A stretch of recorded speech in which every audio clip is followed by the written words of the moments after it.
नमस्कार, news India देख रहे हैं आप और आपके साथ मैं हूं सुरभि तिवारी। यूक्रेन ने रूस के तुआप्से पोर्ट पर बड़े पैमाने पर ड्रोन हमला किया। हमले से पोर्ट के तेल टर्मिनल और रिफाइनरी को भारी नुकसान पहुंचा। उधर रूस की एयर डिफेंस यूनिट का दावा यह है कि उन्होंने ड्रोन अटैक के दौरान 164 यूक्रेनी ड्रोन को नष्ट कर दिया। दक्षिण रूस के क्रास्नोडार प्रशासन ने हमले का जवाब देने की बात कही और बताया कि हमले का मकसद सैन्य रसद को बाधित करना था। रूस के लगातार हमलों से गुस्साए ज़ेलेंस्की ने अब रूस पर जमकर के ड्रोन स्ट्राइक की और अपने इरादे साफ कर दिए। यूक्रेनी सेना की घातक ड्रोन स्ट्राइक ने यह भी साबित कर दिया है कि यूक्रेन अब भी रूस के आगे झुकने को तैयार नहीं है और वो रूस के हर हमले का मुंहतोड़ जवाब देगा। इसी को लेकर के गेस्टों का एक पैनल हमारे साथ जो रूस यूक्रेन जंग को लेकर के चर्चा करेगा, लेकिन इससे पहले आपको दिखाते एक खास रिपोर्ट।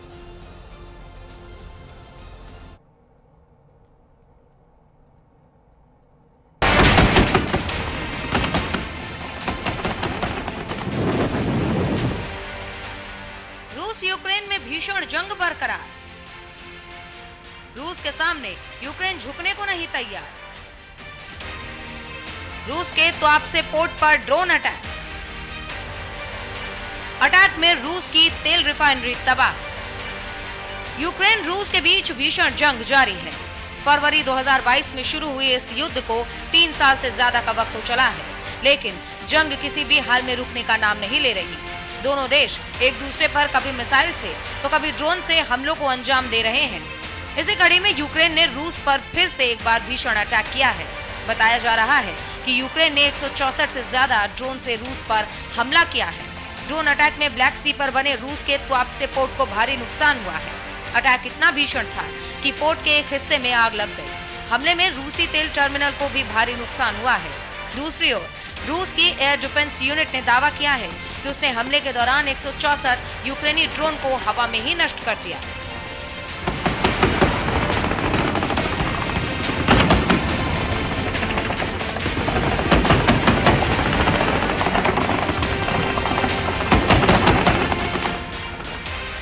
यूक्रेन का रूस पर बड़ा ड्रोन अटैक सामने आया। रूस के तुआप्से पोर्ट को निशाना बनाया गया। रूसी सैन्य रसद को बाधित करने की कोशिश। यूक्रेन के हमले के बाद रूस ने जवाबी हमले की जानकारी देते हुए कहा कि तुआप्से में ड्रोन से हमला किया गया है, जिसका जवाब दिया जा रहा है। सैन्य रसद को बाधित करने के मकसद से यूक्रेन ने यह भीषण अटैक किया। यूक्रेन के इस ड्रोन हमले में किसी के हताहत होने की खबर नहीं है। तेल रिफाइनरी को कितना नुकसान हुआ है, अभी इस बात का आकलन किया जा रहा है। यूक्रेन को जवाब देने की तैयारी में रूस अब लग पड़ा है। बिजली ग्रिड, रिफाइनरी और डिपो पर यूक्रेन का अटैक सामने आया। रूस का खर्च बढ़ाने की कोशिश यूक्रेन ने की है। यूक्रेन के हर हमले का जवाब रूस देने को तैयार है। रूस ने ड्रोन अटैक को लेकर कहा कि यूक्रेन की ओर से रूसी बिजली ग्रिड, रिफाइनरियों, डिपो और तेल पाइपलाइनों को निशाना बनाया जा रहा है। ये इसलिए किया जा रहा है ताकि रूस का खर्च बढ़े और उसकी आर्थिक हालत कमजोर हो। लेकिन रूस यूक्रेन के हर हमले का मुंहतोड़ जवाब दे रहा है। रूस यूक्रेनी हमलों से घबराने वाला नहीं है। हर यूक्रेनी हमले का जवाब देने में रूस को पूरी तरीके से सक्षम है। यूक्रेन अब रूस के आगे झुकने को तैयार नहीं है। अपनी रक्षा तक सीमित नहीं रहना चाहता यूक्रेन। रूस की सैन्य ताकत को कमजोर करने में भी यूक्रेन जुटा हुआ है। रूस के सामरिक और ऊर्जा ढांचों को निशाना भी बनाया जा रहा है। यूक्रेन रूस जंग को लेकर जानकारों का कहना है कि यूक्रेन अब सिर्फ अपनी रक्षा तक ही सीमित नहीं रहना चाहता। वो रूस के भीतर मौजूद सामरिक और ऊर्जा ढांचों को निशाना बनाकर उसकी युद्ध क्षमता को कमजोर करने की कोशिश कर रहा है। रूस की पाइपलाइनों, ईंधन डिपो और बिजली ग्रिड पर हाल ही के महीने में हुए हमले इस बात की पुष्टि कर रहे हैं। यूक्रेन का लक्ष्य केवल मोर्चे पर लड़ना नहीं, बल्कि रूस के अंदर घुसकर उसकी सैन्य ताकत को कमजोर करना है। तुआप्से पोर्ट पर हुआ यह हमला यूक्रेन की तकनीकी क्षमता और लंबी दूरी के ड्रोन हथियारों की सफलता का प्रमाण भी माना जा रहा है। न्यूज इंडिया के लिए पवन चौहान की report.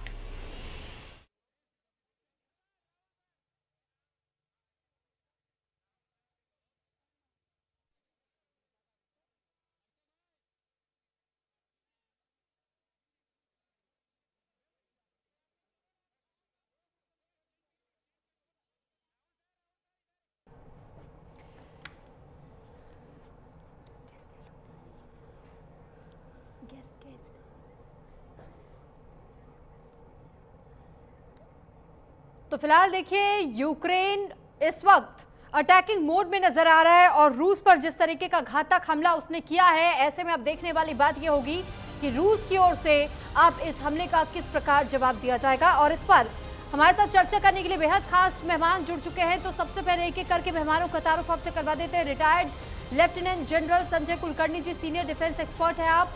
Retired group captain MJ Augustine Augustine ji हमारे साथ जुड़े हुए हैं और आप पूर्व वायुसेना अधिकारी भी रहे हैं। सर बहुत स्वागत है आप दोनों का।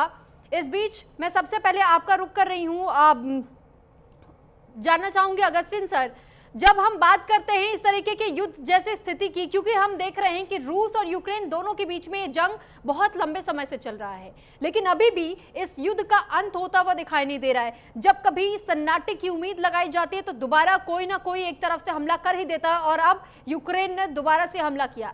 रूस का क्या इस बार घातक प्रहार होगा?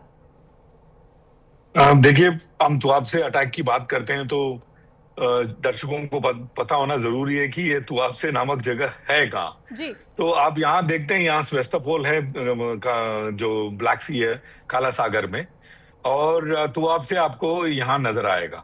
सेवास्तोपोल से लगभग 400 किलोमीटर दूर।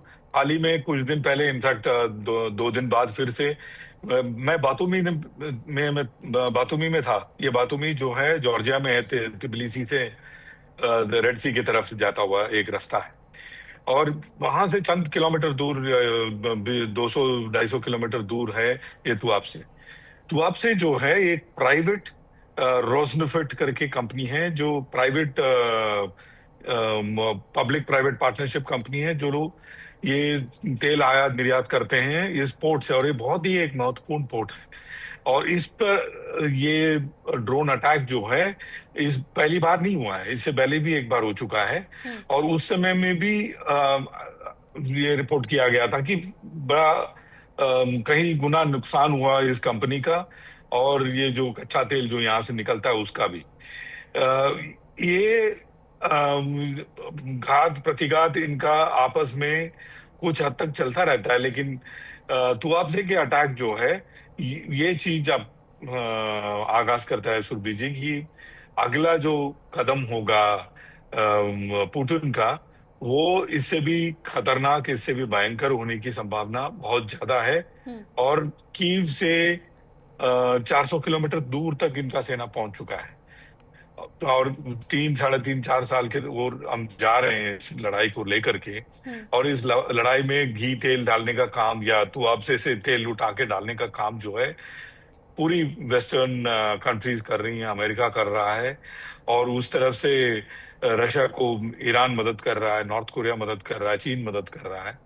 तो आप इन सब कंट्रीज जो इसमें इन्वॉल्व हैं उसके अगर संख्या देखते हैं और विश्व युद्ध की परिभाषा को उठा करके देखते हैं तो हमें कुछ समानताएं नजर आती हैं। लेकिन सारी विश्व की जो देश हैं जो वेस्ट में है, प्रथम महायुद्ध हो या फिर द्वितीय विश्व युद्ध हो या फिर अभी जो युद्ध चल रहा हो, ये सारा ओरिजिनेट हुआ है वेस्ट से, खासकर यूरोप के इन इलाकों से। तो ये लोग पता नहीं क्या खाते हैं क्या पीते हैं, हमेशा एक दूसरे के खून के प्यासे रहते हैं। तो इनको जल्दी से जल्दी शांति की ओर जाना पड़ेगा, नहीं तो अनर्थ हो जाएगा सुरभि जी। और मैं और संजय जी इसके बारे में कई चैनलों में कई बार बात कर चुके हैं। आज आपने देखा होगा ये जो परमाणु यंत्र ले जाने वाला और मिसाइल ले जाने वाले जो सबमरीन है, रूस इसके बाद शांत तो नहीं बैठेगा, क्योंकि हाल फिलहाल में भी हमने देखा कि किस तरीके से रूस अटैकिंग मोड पे था। ऐसे मिसाइलों का वह इस्तेमाल करता रहा है जो कि बैन भी हो चुके हैं पूरी तरीके से, इसके बावजूद भी हमले किए गए हैं। तो इसका जवाब इससे ज्यादा और घातक होगा यूक्रेन के लिए। बिल्कुल, इसमें जो संदेह नहीं है जी। लेकिन इसमें किसका सबसे ज्यादा नुकसान है वो है पूरे यूरोप का। आज आप देखेंगे तीसरा विंटर्स आने को है, और तेल का जो दाम है वो ऊपर जाता हुआ नजर आ रहा है। आज ही मैंने एक रिपोर्ट पढ़ा था, कितने लोग ठंड में मरेंगे, ठंड में मरे हैं पिछले दो विंटर्स में। और तेल का कीमत बढ़ रहा है, खाने की कीमत बढ़ रही है, क्योंकि यूक्रेन जो है ठीक है। एक यूक्रेन को ये कहा गया था कि वीट बॉल ऑफ यूरोप।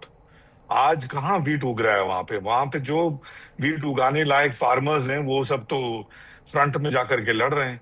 पिछले 2 या 3 साल से उनको खुद को खाने को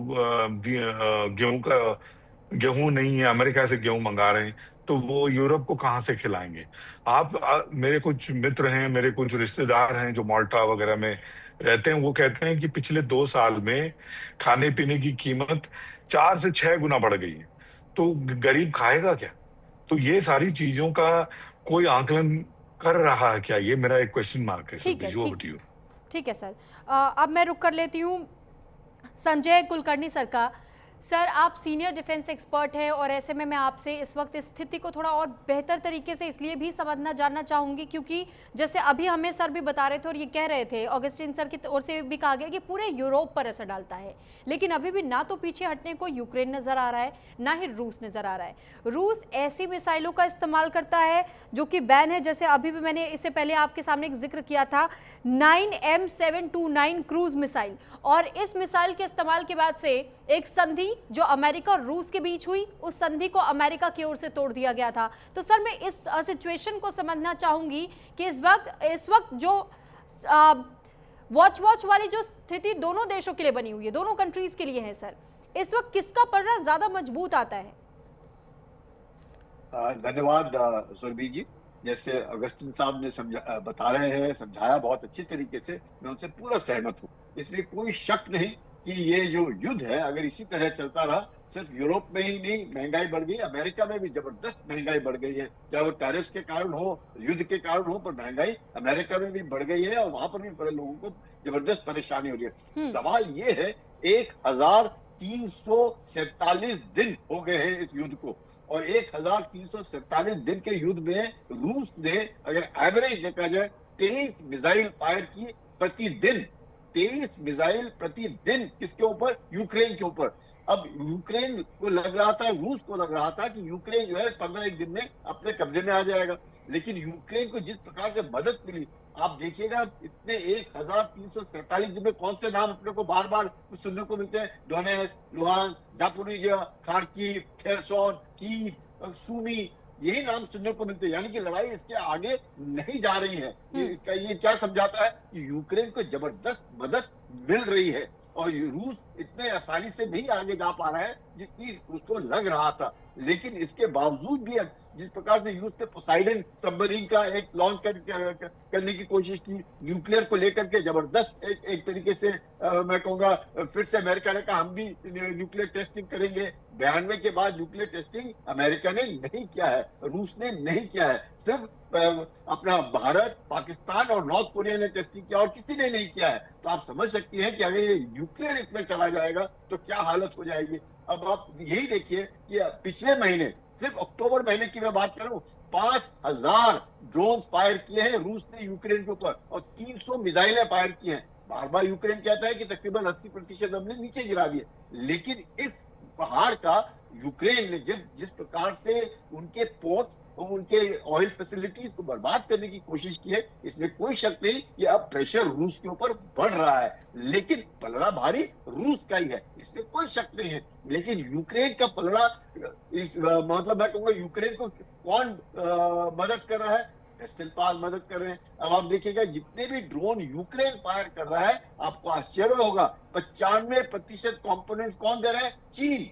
5 में से 4 ड्रोन को रूस को कौन दे रहा है? चीन। तो आप समझ सकते हैं कि दोनों देश, यूएसए भी और चीन भी, दोनों को ही फायदे हो रहे हैं इस लड़ाई के अंदर, और कोई नहीं चाहता है कि लड़ाई इतनी आसानी से खत्म हो। रूस का क्या कह रहे हैं कि अगर आप टॉमहॉक मिसाइल देंगे यूक्रेन को तो ये युद्ध कभी समाप्त नहीं होगा। उनकी रेड लाइन है और ये रेड लाइन आगे आगे जा रही है। तो आज की तारीख में जब तक मुझे लगता है यूक्रेन में जेलेंस्की जो है, अगर सरेंडर भी नहीं, मैं कहूंगा कम से कम वो सीज फायर के लिए तैयार थे, पर फिर पुतिन साहब तैयार नहीं थे। पुतिन का मानना था सीज फायर करेंगे, अपने आप को फिर से इक्विप करेंगे और फिर से लड़ने के लिए तैयार हो जाएंगे, क्योंकि कौन कौन कंट्रीज है? यूके हुआ, जर्मनी हुआ, फ्रांस हुआ, ये लगातार जेलेंस्की को उकसा रहे हैं, और खासकर यूके जेलेंस्की को उकसा रहे हैं कि आप रूस के साथ लड़ते रहे। रूस भी देख रहा है कि क्या वो ये जो यूरोपियन कंट्रीज हैं, इनमें दम है या नहीं है। उनमें दम आज की तारीख में नहीं है रूस के साथ लड़ने के लिए। यही कारण है कि रूस तो ये जो नुकसान है झेलने में अब रूस को भी परेशानी हो रही है। कहा जा रहा है कि रूस के अंदर भी तेल के दाम बढ़ गए हैं, लंबी लंबी लाइनें, कतारें अब पेट्रोल पंप पे लगनी शुरू हो गई है। मॉस्को के नजदीक तक इनके जो ड्रोन है फायर कर रहे हैं, तो ये भी एक खतरा है। और यानी कि एयर डिफेंस जो रूस का था, माना जाता था कि बहुत ही जबरदस्त एयर डिफेंस है, अब उसको ये पेनिट्रेट कर रहे हैं, चाहे वो खास करके ब्लैक सी फ्लीट पे। तो ये नुकसान अब रूस झेल रहा है, तो रूस में झेलने की काबिलियत है। जहां तक जेलेंस्की का सवाल है, वो तो दूसरों के ऊपर ही निर्भर है, वो कुछ भी नहीं कर सक रहा है। लेकिन अब उसके अंदरूनी जो मिसाइल्स हैं, अंदरूनी जो ड्रोन है बनाने की काबिलियत बढ़ रही है। लेकिन मुझे नहीं लगता है कि जेलेंस्की का ज्यादा दिन टिक सकेगा। सर्दी में आने से पहले मकसद रूस का यही है कि किसी न किसी प्रकार से। लेकिन संजय सर, अगर हम ये देखते हैं कि ड्रोन जैसे छोटे हथियारों का इस्तेमाल करते हुए यूक्रेन इस तरीके की तबाही मचाता है रूस में, और तुआप्से पोर्ट को ही उसने निशाना बनाया, क्योंकि उसे पता था कि अगर मैं यहाँ निशाना साधता हूँ, क्योंकि इसके पहले भी हमने एक और समय देखा जब एक ट्रक से बहुत सारे ड्रोन्स का इस्तेमाल करते हुए यूक्रेन की ओर से कई सारे ऐसे इनके एयरक्राफ्ट्स थे जो कि युद्ध की स्थिति में रूस आराम से उनका इस्तेमाल कर सकता था, लेकिन उनको भी बर्बाद करने का काम इन ड्रोन के जरिए किया था यूक्रेन ने, और इसकी प्लानिंग कम से कम 6 महीने से चल रही थी। तो क्या हम ये मान करके चले कि ऐसे कई प्लानिंग्स हैं जो यूक्रेन किए बैठा है, लेकिन रूस को इसकी भनक लगने तक नहीं दे रहा? नहीं, ऐसे नहीं। रूस जानता है कि यूक्रेन के बारे में रूस 100% सब कुछ जानता है। वो उन्हीं के भाई भतीजे हैं, सब कोई जानता है, वो ऐसे नहीं है। और यूक्रेन में पहले भी एयरक्राफ्ट इंडस्ट्रीज है। यूक्रेन बहुत टेक्निकली काफी एडवांस्ड कंट्री है, ऐसे नहीं है इक्का दुक्का, वो सब जानते हैं। और रूस को भी मालूम है यूक्रेन में आज की तारीख में कितना दम है और वो कहाँ से लेता है। बाहर से ही इंपोर्ट नहीं कर रहा है, लेकिन यूक्रेन की खुद की क्षमता भी जबरदस्त है। उस क्षमता को लेकर के यूक्रेन ने अपने ड्रोन बनाए जिनका रेंज 1000 किलोमीटर है। अगर 1000 किलोमीटर के रेंज के ड्रोन बनाने की काबिलियत अगर आज की तारीख में यूक्रेन में आ गई है पिछले 3.5 साल की लड़ाई में, तो आप समझ सकते हैं कि यूक्रेन नुकसान पहुंचा सकता है। यूक्रेन के ड्रोन अब मॉस्को तक पहुंचने लगे हैं। आप जिस प्रकार से हम कह रहे हैं कि उनके पोर्ट पे, उनके एनर्जी इंफ्रास्ट्रक्चर पे, रिफाइनरीज पे आग लगनी शुरू हुई है, इसका मतलब कि अमेरिका या कोई ना कोई उनकी मदद कर रहा है। किसी न किसी तरीके से जीपीएस जो 5 आईज है, जो भी है इंफॉर्मेशन यूक्रेन को दे रहे हैं। इतना एक्यूरेट जो फायरिंग हो रहा है, इसका मतलब कि यूक्रेन को सहायता मिल रही है। यूक्रेन अब रूस के ऊपर नुकसान पहुंचाने की काबिलियत रखता है। और अब वक्त आ गया है कि लड़ाई समाप्त है। ऑगस्टिन साहब कह रहे हैं अगर ये लड़ाई समाप्त नहीं हुई अब मकसद रूस का यही है कि रूस का मकसद एक कि यूक्रेन घुटने टेक दे। और यूक्रेन कह रहा है कि सर्दी आने से पहले जो रूस है हमारे लोगों को परेशान करने में लगा हुआ है, वहां पर रोज ब्लैकआउट होते हैं, वहां पर रोज कुछ ना कुछ हो रहा है। तो मकसद एक ही है कि यूक्रेन घुटने टेक दे, लेकिन घुटने ऐसे टेके कि जो 20% जमीन आज रूस के कब्जे में है वो जमीन रूस वापस नहीं करेगा। और यूक्रेन के अंदर बाहर के लोग नहीं होंगे, यानी कोई फॉरेन आर्मी नहीं होंगी, कोई कुछ नहीं होगा, नाटो के कोई सदस्य उसमें नहीं होंगे। ये सब सोच करके ट्रंप जो है, मुझे लगता है अभी तक वो कुछ कर नहीं पा रहे हैं। चाहे कोशिश कर रहे हैं, वो मैं ये नहीं कहूंगा कि ट्रंप कोशिश नहीं करे, कोशिश कर रहे हैं, तो पुतिन मानेंगे नहीं जब तक कि जेलेंस्की सरेंडर ना करे या घुटने ना टेक दे। ठीक है सर, लॉटरी में आपके पास एमजे ऑगस्टिन सर, क्या वाकई ये मुमकिन है किसी भी सिचुएशन में जेलेंस्की घुटने टेक दे? क्योंकि वो भी किसी भी स्तर पर वो पीछे हटने को तैयार ही नहीं है, ना ही पुतिन सीज फायर के लिए रेडी होते हैं या युद्ध विराम की स्थिति में वो ये कहते हुए नजर आते हैं कि ठीक है सीज फायर के साथ साथ हम इस पर विचार करेंगे। डोनाल्ड ट्रंप ने भी पिछली बार बातचीत करने की कोशिश की थी, हमने देखा जेलेंस्की के साथ भी वो बात पूरी तरह सफल नहीं हो पाई थी, ना ही पुतिन इस बात पर माने थे। तो आखिर इस युद्ध का अंत होगा कैसे और कब तक, या फिर इसी युद्ध की स्थिति को हम ऐसे देखते रहेंगे?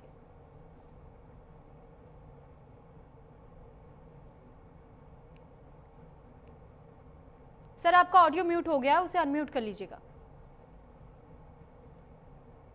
सॉरी, ये जो जनरल साहब कह रहे थे वो उस बात को मैं आगे ले जाता हूँ। जो तुआप्से पोर्ट जो अंदर ये जो बंदरगाह है, जहां तक मैं जानता हूं 2024 सितंबर अक्टूबर के महीने में नौसेना का जो ड्रोन था, यूक्रेन नौसेना का ड्रोन का निशाना बना था ये। उस समय में भी इसके ऊपर अटैक हुआ था। ये जो मानव रहित जो जहाज हैं, यूएवीज हैं, इनका उपयोग करते हुए ये जो तेल रिफाइनरी पे इन्होंने अटैक किया था, इसका नतीजा कुछ नहीं निकला। जो ये जो इक्का दुक्का अटैक है, इसका कोई नतीजा निकलने वाला नहीं है। ये इक्का दुक्का अटैक का फरवरी 2022 से हम देख रहे हैं, जब रूस और यूक्रेन का लड़ाई शुरू हुआ 2022 फरवरी, और साहब ने पूरी श्रृंखला उस समय से बता दिया और हमें बता दिया कि 3 साल 8 महीने कुछ दिन हो गए हैं, और इस समय तक हमने कोई नतीजे पे नहीं पहुंचे। देखिए कि 4000 वर्ग किलोमीटर जो है, उससे भी ज्यादा रशिया का कब्जा है यूक्रेन पे। यूक्रेन का जो 4000 वर्ग किलोमीटर जो रशिया के कब्जा है, रशिया छोड़ने वाला नहीं है। ये युद्ध विराम की जो बात हो रही है, वो as is where is condition में हो रही थी, जब जेलेंस्की ने कहा कि लड़ाई के पहले वाली स्थिति जो है वहां तक जाओ और वहां से युद्ध विराम की बातें करो। वो भी मुमकिन नहीं है। आपको देखना होगा कि ये युद्ध शुरू हुआ क्यों। क्योंकि डोनेट्स्क जो है अपना पासपोर्ट 2018 में इशू कर दिया था। डोनेट्स्क और लुहांस्क, वो एरिया जो है, उन्होंने यूक्रेन से अपना पल्ला झाड़ लिया था ये लड़ाई के 4 साल पहले। तो इसका जो मूल रूप से ये लड़ाई क्यों शुरू हुआ, वो अगर आप नहीं सॉर्ट आउट करेंगे तो ये लड़ाई रुकने का नाम नहीं लेगा। जो रूसी यूक्रेनी शहरों पर जो बमबारी हुई है, वो तब से अब तक जारी है। ये 4000 वर्ग किलोमीटर में, जैसे जनरल साहब कह रहे थे, लगभग 407 अरब डॉलर की सहायता इनको मिली है जेलेंस्की साहब को। जहां 407 अरब डॉलर गया कहां, स्वाहा हो गया, कार्बन बन गया है, जिसमें संयुक्त राष्ट्र और अमेरिका 118 अरब डॉलर से ज्यादा इन्होंने इनको मदद की। 40,000 से ज्यादा नागरिक हताहत हुए। 37 लाख लोग जो आंतरिक रूप से यहां वहां विस्थापित हो गए। 70 लाख लोग यूक्रेन छोड़कर भाग गए, आधे से ज्यादा तो अमेरिका भाग गए। लगभग 1.3 या 1.5 नंबर मुझे ठीक से याद नहीं है, करोड़ लोग जो हैं मानवीय सहायता की जरूरत में आज उस कगार पे खड़े हैं। अब ये नंबर्स देखना बहुत जरूरी है। ये यूनाइटेड नेशंस जो टूथलेस ऑर्गेनाइजेशन है, जो यूनाइटेड स्टेट्स की बातों को ही आगे ले जाता है, वो कर क्या रहा है? यूनाइटेड नेशंस को फॉर्म करने की जरूरत क्या थी? इससे पहले एक लीग ऑफ नेशंस हुआ करता था, अनदर टूथलेस ऑर्गेनाइजेशन, जिसको इन्होंने बंद करके इन्होंने बोला यूनाइटेड नेशंस बनाएंगे, आगे जाकर के द्वितीय विश्व युद्ध की तरह दूसरा विश्व युद्ध ना हो। इसकी वजह से इन्होंने बनाया। और वहां पर भी आपने ये क्लब बना दिया, haves and have nots. Haves club veto करेगा, हैव नॉट ऐसे ही हाथ पे हाथ धरे देखता रहेगा। दुनिया का सबसे बड़ा जो डेमोक्रेसी है भारत, वो हैव नॉट क्लब में है, हैव क्लब में नहीं है। और फ्रांस जैसे देश जो हमारे गुड़गांव नोएडा मिला करके उनका संख्या नहीं है, वो हैव्स क्लब में बैठे हैं। तो ये सारी चीजों को जब तक सारे लीडर्स एक साथ आ करके इसको जब तक नहीं सॉर्ट आउट करेंगे सुरभि जी, हम कल वेनेजुएला और यूनाइटेड स्टेट्स की लड़ाई की बात कर रहे होंगे कल के प्रोग्राम में या परसों के प्रोग्राम में, आप लिखित में ले लीजिए, क्योंकि उस तरफ भी लड़ाई छिड़ने की पूरी संभावनाएं बन चुकी हैं। वो सारे युद्ध बहुत उस तरफ जा चुके हैं। तो दुनिया इस लड़ाई के जोखिम में अगर घुसता जा रहा है, तो हमें अपने आप पे, यूनाइटेड नेशंस पे सवाल उठाने की जरूरत है। कहाँ आपका अमन, कहाँ आपकी शांति? लगभग 1.5 करोड़ लोग आज इधर उधर हो चुके हैं यूक्रेन और रशिया के वॉर के चक्कर में। कितने लोग हताहत हुए, किस लिए? आज किस लिए का सवाल का पूछे नहीं कोई भी इंसान को, यूक्रेन, रशिया या पोलैंड या फिर बेलारूस, कोई आपको ठीक से जवाब नहीं दे पाएगा, क्योंकि किसी को ये नहीं मालूम है ये लड़ाई हो क्यों रहा है। ठीक है सर। ठीक है, आप दोनों का बहुत धन्यवाद सर हमारे साथ जुड़ने के लिए और हमारे सवालों के जवाब देने के लिए। Retired group captain MJ Augustine, Vinod ji पूर्व वायुसेना अधिकारी हमारे साथ जुड़े, retired lieutenant general Sanjay Kulkarni ji senior defence expert हमारे साथ जुड़े। आप दोनों का बहुत धन्यवाद सर। और अब आगे बढ़ते हुए आपको इस बीच एक बड़ी खबर बता देते हैं। रूस ने परमाणु ड्रोन से लैस पनडुब्बी की लॉन्चिंग कर दी है और पोडिसन परमाणु ड्रोन से ये लैस बताया जा रहा था। पनडुब्बी की जो लॉन्चिंग है फिलहाल रूसी समुद्री सीमाओं की सुरक्षा करने में अब मदद मिलेगी। तो रूस ने पोसिडॉन परमाणु ड्रोन से लैस एक नई पनडुब्बी लॉन्च किया है जिसे प्रलय दिवस मिसाइल भी कहा जाता है। रूसी रक्षा मंत्री ने यह कहा कि यह पनडुब्बी रूस को अपनी समुद्री सीमाओं की सुरक्षा करने में मददगार साबित होगी।